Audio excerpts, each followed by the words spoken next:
नमस्कार, आप देख रहे हैं न्यूज 21। आपके साथ मैं हूं रितिका पांडे। हमारे खास बुलेटिन अपना बिहार में बहुत बहुत स्वागत करते हैं आपका। बुलेटिन में पहली खबर देख रहे हैं आप, जहां पूर्वी बिहार का बहुप्रतीक्षित सुपर स्पेशलिस्ट हॉस्पिटल भागलपुर में पूरी तरह बनकर तैयार हो चुका है। जी हां, इसकी स्वीकृति 2018 में केंद्र सरकार द्वारा दी गई थी और उसी साल तत्कालीन केंद्रीय स्वास्थ्य राज्य मंत्री अश्विनी कुमार चौबे ने इसका उद्घाटन भी किया था। लेकिन 6 साल बाद भी यहां आम जनता को स्वास्थ्य सुविधाएं नहीं मिल पा रही हैं।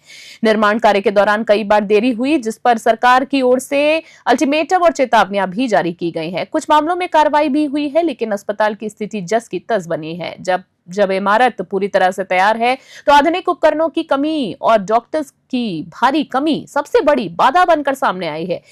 353 डॉक्टर्स की आवश्यकता के बावजूद अब तक केवल 10 डॉक्टर्स की नियुक्ति हो पाई है। अधीक्षक डॉक्टर अभिलेश कुमार और उपाधीक्षक डॉक्टर रमेश कुमार ने हाल में ही निरीक्षण कर दिशा निर्देश दिए और दावा किया है कि जून से इंडोर और न्यूरोलॉजी विभाग की सेवाएं शुरू कर दी जाएंगी। मायागंज अस्पताल की बदलाव हालत की बात करें तो बदहाल हालत के बीच जब सुपर स्पेशलिस्ट अस्पताल की घोषणा हुई थी, तब शहरवासियों को उम्मीद थी और एक नई किरण भी जागी थी। लेकिन 3 साल बाद बीत जाने के बाद भी टाल मटोल और अधूरी तैयारियों की वजह से ये अस्पताल सिर्फ कागजों और उद्घाटन तस्वीरों तक ही सीमित रह गया है। भागलपुर से राहिल सिद्दीकी की रिपोर्ट।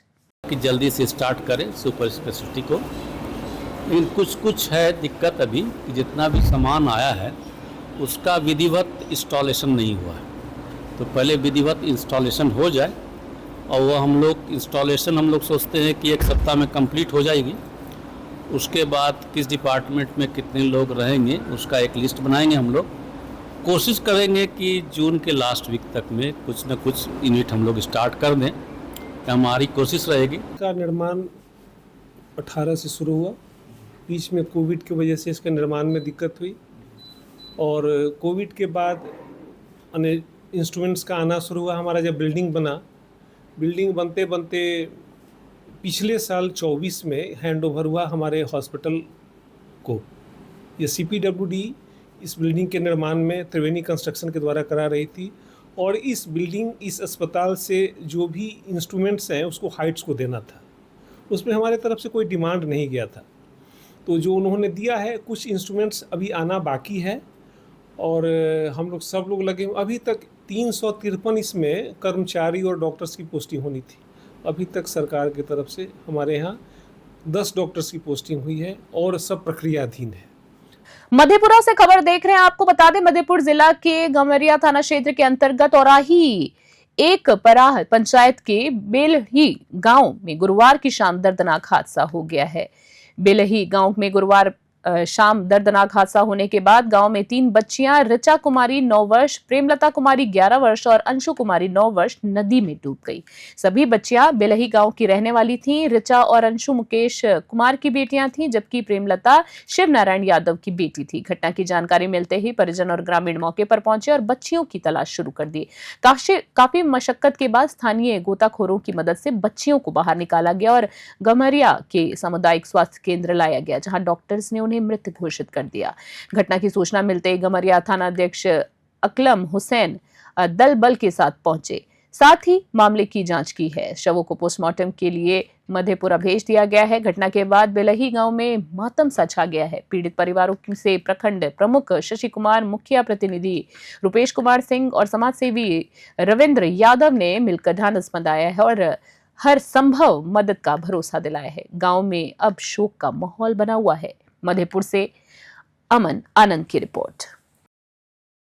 खबर सीवान से देख रहे हैं। सीवान जिले के सिसवन प्रखंड स्थित श्री साहिब बाबा धाम पर 5 जून को होने वाला महा महोत्सव का आज से शुभारंभ हो गया है। इस आयोजन को लेकर पूरे क्षेत्र में भक्ति भाव का माहौल बन गया है। वहां महामंडलेश्वर श्री श्री 1008 श्री देवेंद्र दास जी महाराज ने बताया है कि इस भव्य आयोजन में शामिल होने के लिए देश में कोने कोने से साधु संतों का आगमन शुरू हो चुका है। अलग अलग धार्मिक और आध्यात्मिक संगठनों से जुड़े हुए संत महात्मा इस महोत्सव में भाग लेंगे।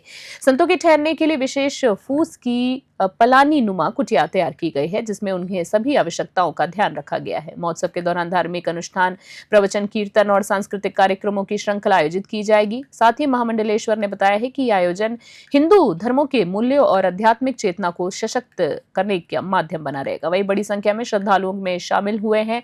साथ ही संभावना है और व्यवस्थाओं को लेकर आयोजक ने पूरी तैयारी कर ली है। 5 जून को महोत्सव के मुख्य आयोजन में जनसैलाब उमड़ने की संभावना है, जिससे ये आयोजन धार्मिक और सामाजिक एकता का प्रतीक बनकर उभरेगा। शिवान से गगन पांडे की रिपोर्ट। रामपुर चौरम स्थित उक्मृत मध्य विद्यालय में इको क्लब के तहत बच्चों को कचरा प्रबंधन और पर्यावरण संरक्षण के प्रति जागरूक किया गया है। कार्यक्रम के तहत बच्चों ने कचरे के उचित निपटान, पुनर्प्रयोग और पुनर्चक्रण के महत्व को समझा है।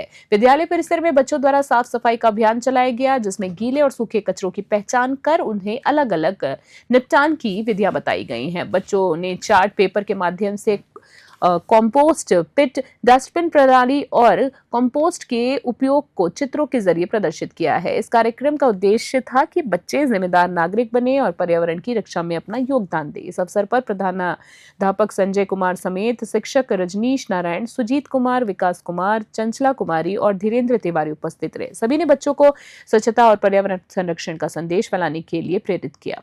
अरवल से रंजन की रिपोर्ट। कि एक साथ में सभी प्रकार के कचड़े मिला करके फेंकने से हमारे वायुमंडल को भी नुकसान होती है, जल को, स्थल को, कुछ जीवी जंतु को भी जो खा पी लेते हैं उनको भी नुकसान होती है। कहने का अर्थ यह है कि पूरे पर्यावरण को नुकसान पहुंचती है। इसलिए कचड़े को प्रबंधन करना, यानी उसको सूखे कचड़े अलग करना, गीले कचड़े को अलग रखना, ताकि उनका जो है मैनेजमेंट किया जा सके, रिसाइकलिंग किया जा सके, रीयूज़ किया जा सके, और जो गलने सलने वाली है उनको कंपोस्ट बना करके खेती में, कृषि पर्पस के लिए, खेती पर्पस के लिए उसमें डालें, ताकि वो उर्वरक का काम करेगा।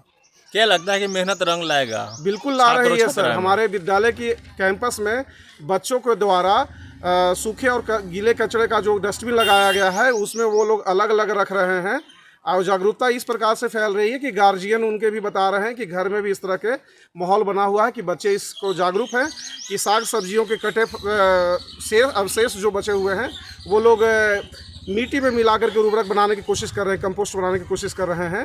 और जो वाटर बोतल है, कोल्ड ड्रिंक का बोतल है, शीशे का बोतल है, उसको अलग करके वो रिसाइकल पर्पस के लिए अलग रख रहे हैं, न कि वो कचड़े के साथ में मिला करके फेंक रहे हैं। क्या नाम हुआ सर? रजनीश नारायण। कौन सा स्कूल से? High school Rampur Chauram, computer science. अभी के हमारे खास बुलेटिन अपना बिहार में फिलहाल के लिए इतना ही। बने रहे न्यूज़ 21। नमस्कार।